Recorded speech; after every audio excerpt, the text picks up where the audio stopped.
자, 방송 오래 안 걸리거든요. 10분만 주목을 해도 당신의 투자금들 늘리면서 돈 지킬 수 있어요. 끝까지 지켜봐 주세요.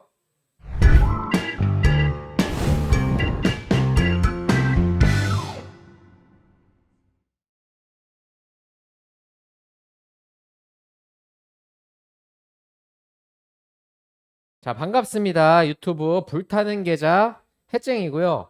9월 6일장 한번 보도록 할게요.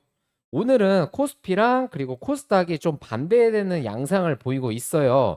코스피는 마이너스 0.69%, 역시나 반등하지 못하고 다시 하락으로 움직임을 서서히 보이고 있습니다. 지금 보면 2580 이평선 대략 60일 이동평균선을 기점으로, 그리고 60일, 그리고 이게 며칠이죠? 480선 저항을 맞고 다시 하락으로 모습을 나타내고 있고, 반면에 코스닥의 경우에는 오늘 반등이 나오는데, 이거는 왜 그렇냐면 바이오주가 올라서 그래요. 오늘은 2차 전지보다 바이오주들의 강세가 코스닥을 견인하고 있습니다. 그래서 시장이 지금 오르는 것 같아 보이긴 하겠지만, 보면 여기 코스피는 274 종목 상승에 617 종목 하락, 코스닥은 638 상승, 그리고 878 종목이 하락하고 있어요. 그러면 여기서 역시 오늘 또 제가 새로운 주제를 가져왔는데, 이 주제 보기 앞서서 나는 다른 거 모르겠고 먼저 그냥 빨리 저랑 같이 하고 싶으신 분들은 010, 다 메모하세요. 010-5650 2953으로 문자 7번 보내주세요. 보내주신 다음에 자기가 처한 상황을 말씀을 해주시면 됩니다. 뭐 종목을 매도를 못하겠다, 지금 수익권인데 언제 팔아야 될지를 모르겠다, 이런 것들 자유롭게 그냥 동생이다 생각하고 말씀을 주시면 제가 그에 맞는 솔루션을 좀 드리도록 할게요. 오늘은 제가 어떤 걸 볼 거냐면, 오랜만이죠. 초전도체 이야기를 할까 합니다. 초전도체. 이 초전도체 관련주가 상당히 많아요. 근데 제가 지난 방송에서 그 뭐 하나만 일단 볼게요. 파워로직스. 자, 엄청나게 등락이 왔다 갔다 하죠. 예? 제가 분명히 초전도체 관련주는 하지 말라고 했어요. 그거를 제가 보시는 분들은 다 기억을 하실 텐데, 아니 하지 말래 놓고 왜 갑자기 또 초전도체 이야기냐, 이렇게 말씀하실 수 있거든요. 근데 시장은 어쨌든 유도리 있게 판단을 해야 되고, 그 상황에 맞춰서 움직임을 바꿔줄 줄도 알아야 돼요. 그러면 제가 이 본격적으로 들어가기에 앞서서 관련돼서 어떠한 이슈들이 있었는지 하나하나씩 보도록 할게요. 그 이제 LK 그 퀀텀 에너지 연구소에서 LK99 초전도체를 이제 발견을 했다고 아카이브에 올렸죠. 여기서 이제 초전도라는 게 뭐냐면, 이 초전도라는 건 전기를 아주 많이 전한다는 뜻을 가지고 있는 거고, 얘는 저항이 없어요. 그리고 자기장을 싫어해서 외부의 자기장을 밀어내는 완전 반자성을 갖는데, 이런 걸 초전도라고 합니다. 그리고 이 초전도체가 자석의 자기장을 밀어내는 효과가 있는데, 이거를 마이스너 효과라고 해요. 이 초전도체는 일정 온도, 즉 영하 200도에서만 발현이 됐었는데, 이번에 나온 상온 상압 초전도체는 LK99는 어느 정도 일반적으로 우리가 살아가는 온도와 살아가는 압력에서 초전도체가 발현이 된다는 거예요. 이거 관련해서 퀀텀 에너지 연구소는 20년 동안 1000회 이상의 실험의 결과로 만들었다고 합니다. 간단하게 초전도체가 어떻게 생겼는지 보여드릴게요. 이거거든요. 이게 밑에는 자석이고 이 위가 초전도체인데, 보면 그냥 떠 있잖아요. 이게 그러니까 떠 있는 게 아니라, 얘가 떠 있는 게 맞죠? 이게 자기장이 이렇게 밀어주면서 이런 식으로 흘러가는 거예요. 그러면서 얘를 밀면서 반자성의 성질을 가지고 있습니다.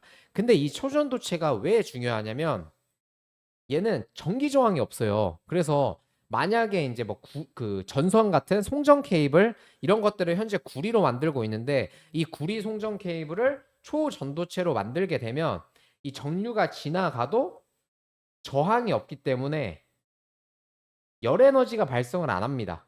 그러니까 열 에너지가 발생을 한다는 건 이게 저항으로 인해서 에너지가 그 뺏기는 거거든요. 기존에 이제 에너지가 뺏기는 건데 뺏기질 않기 때문에 전력 손실이 없어요.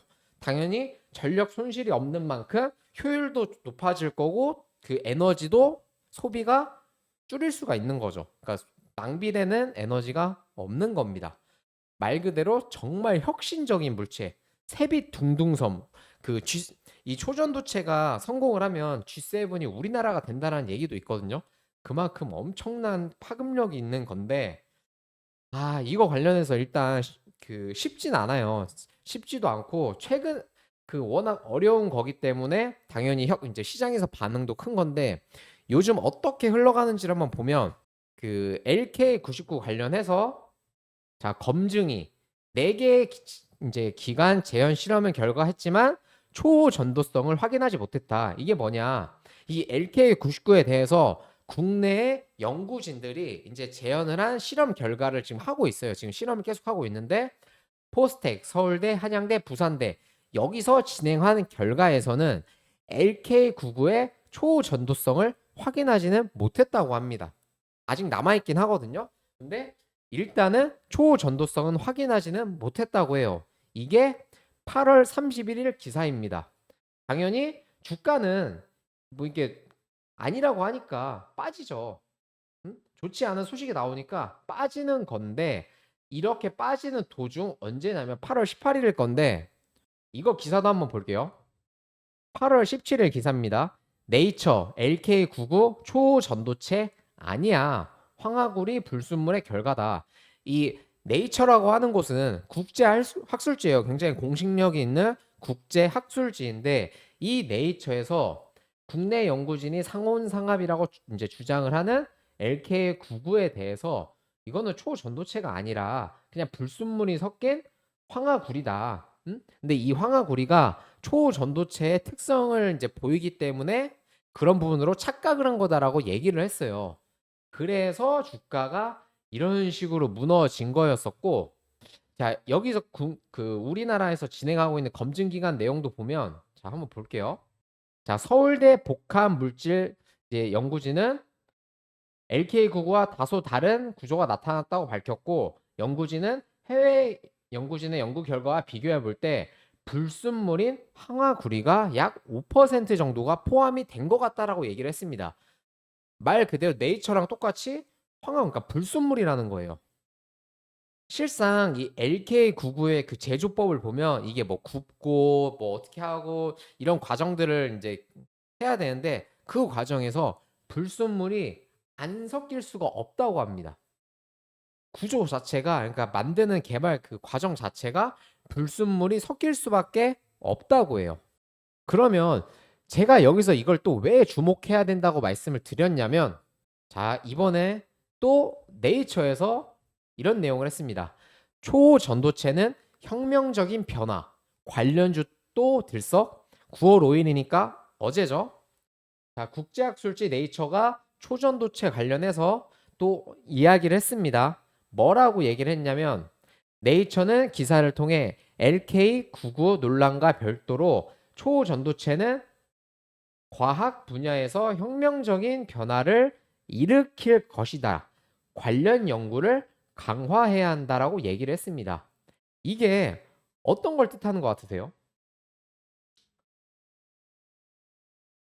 더 투자해야 된다 이거잖아요. 그러니까 지금 뭐 이게 LK99가 아니라고 해서 멈추는 게 아니라 멈추는 단계에서 끝나는 게 아니라 계속적인 연구 개발을 해야 되고 돈을 투자해서 발전을 시켜 나가면 보다 나은, 보다 좋은 결과물이 도출될 수 있다라고 이야기를 한 겁니다.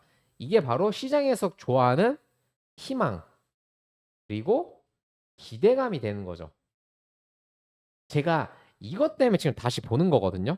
그러면 희망과 기대감을 새롭게 형성이 됐고 어쨌든 국내 기관들에서는 실패를 한 만큼 LK99는 초전도체가 아니라는 가능성이 커진 상황에서 이런 희망 그리고 기대감이 생겼잖아요. 그쵸? 자, 여기서 주가를 보겠습니다. 제가 지금 파워로직스를 띄워놨는데 제가 어떤 종목을 소개를 해드릴 건지 한번 이따가 말씀을 드릴게요.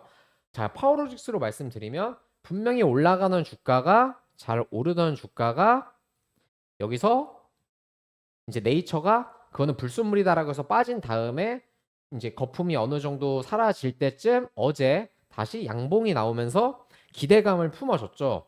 그럼 여기서 나올 수 있는 건 어쨌든 국내 기관들에서는 초전도체가 LK9가 초전도체가 아니라고 했기 때문에 이 기대감은 사라졌어요.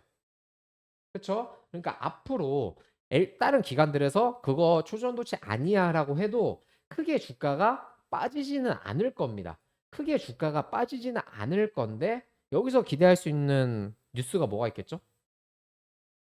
이제 정부 차원에서 그리고 민간 차원에서 초전도체에 투자를 하겠다. 혹은 투자에 대한 관심도를 높여야 된다. 또는 투자를 검토 중이다. 이런 엄청난 호재성 이슈가 나오기만 해도 어쨌든 주가와 그 실생활에서 반영되는 게 항상 똑같진 않거든요. 그럼 이런 기대감만 불어줘도 주가는 충분히 올릴 만한 재료가 된다는 거예요.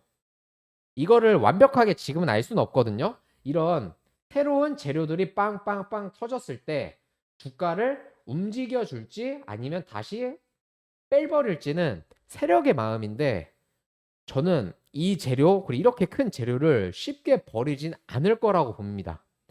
해서 초전도체주를 이야기를 했던 거고 기존의 이제 대장주였던 신성 델타테크 보시면 주가가 안 빠져요. 그렇죠?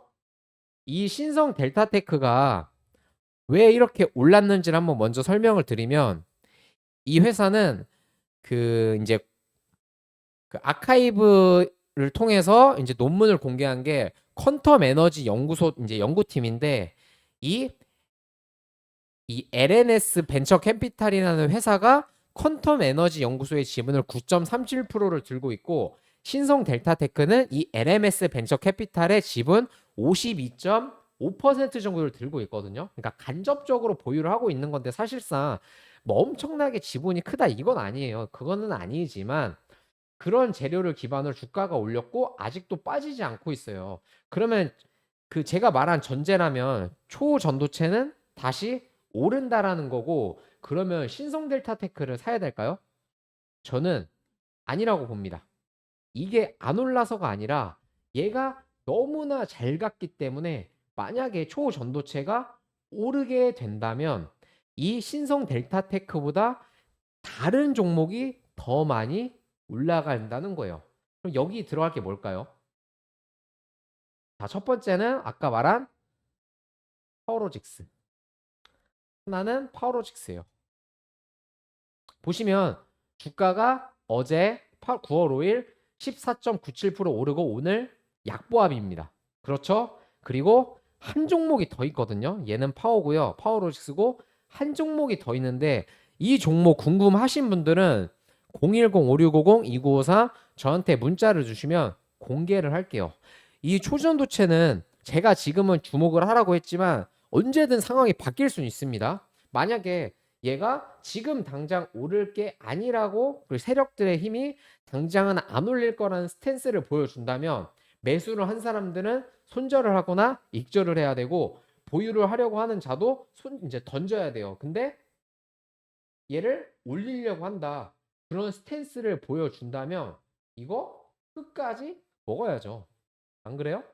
이 한 종목 마저 공개할 거고 제가 이 종목을 말씀을 안 하는 이유가 문자 주신 분들을 대상으로 이 종목 들어갈 거예요. 파워로직스가 아닌 이 종목을 매집을 할 겁니다. 그리고 그거는 시장 상황에 맞게 트렌드 있게 접근을 할 거예요. 제가 영상들 보면 저 에코프로의 최고점 맞췄고요. 그리고 이번에 이제 매지온 주가 올라간다 그것도 예상을 했고 그러니까 트렌드 있게 주식을 해요. 항상 유도리 있게 뭐 무조건 언제는 올라간다고 생각을 했는데 앞으로도 계속 올라갈까 이게 아니라 과거에는 올라간다고 생각을 했지만 상황이 바뀌었을 때는 떨어질 거라고 생각을 해서 빨리 정리를 하거나 아니면 올라가는 종목이 더 올라가면 과감하게 불타기를 할 수 있는 정도의 인사이트를 키워야 되거든요. 그거 못 하시잖아요. 저 해쟁이 도와드리겠습니다. 거두절미하고요. 상단과 하단에 있는 제 번호 그리고 댓글에 있는 번호로 연락을 주시면 010-5650-2953 문자 7번 혹은 초전도체라고 문자 주시면 제가 도와드리도록 하겠습니다. 이렇게 시장 빠르게 해석하는 거 배우셔야죠. 응? 뭐 저는 이거 쉽게 얻었겠습니까? 전 누구한테 배운 것도 아니고 다 시장을 통해서 얻었거든요. 제 투자 13년 경력의 이 인사이트 배워가세요. 배워가셔야지 다 증시에서 남는 겁니다. 아시겠죠? 오늘 방송 여기까지 하겠습니다. 감사합니다.